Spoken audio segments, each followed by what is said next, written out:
வணக்கம். இன்று ஒரு சிறிய சங்க பாடலை பார்க்கலாம்.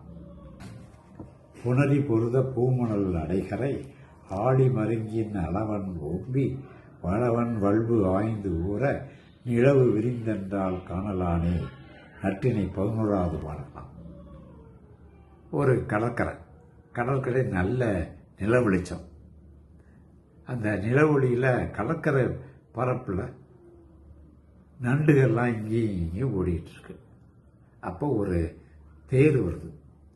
தேரை ஓட்டிட்டு வர்ற பாகன் என்ன பண்ணுறான்னா, இந்த நண்டுகளை பார்த்துட்டு நண்டுகள் மேலே ஏறாத அளவுக்கு தேரை திருப்பி ஓடிச்சு கடந்து போயிடும். இதை பார்த்துட்டு இருந்த தோழி ஒருத்தி அவள் தலைவிக்கிட்ட சொல்கிறா, நீ கவலைப்படாத, உன் தலைவன் வரவில்லைன்னு கவலைப்படாத. ஒரு தேர்ப்பாளனுக்கே ஒரு உயிர் மேலே இவ்வளோ கருணை இருக்கும்போது உன்னுடைய தலைவனுக்கு இருக்காதா? நிச்சயமாக வருவான், உன்னை மனமுடிப்பான், கவலைப்படாத அப்படிங்கிறான். ஆனால் இப்போ என்ன நடக்குது? ரோட்டில் பார்த்தீங்கன்னா லாரியும் பஸ்ஸும் அசுர வேகத்தில் போகுது.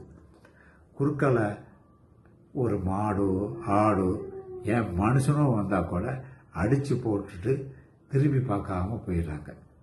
அந்த அளவுக்கு அந்த தமிழருடைய கருணை வளர்ந்த அளவுக்கு மாறி போயிடுச்சு. எந்த அளவுக்கு 2000 வருஷத்துக்கு முன்னால் தமிழருடைய கருணை இருந்ததை காட்டுறதான் அந்த பாடலை பார்ப்போம். பாடல் இது.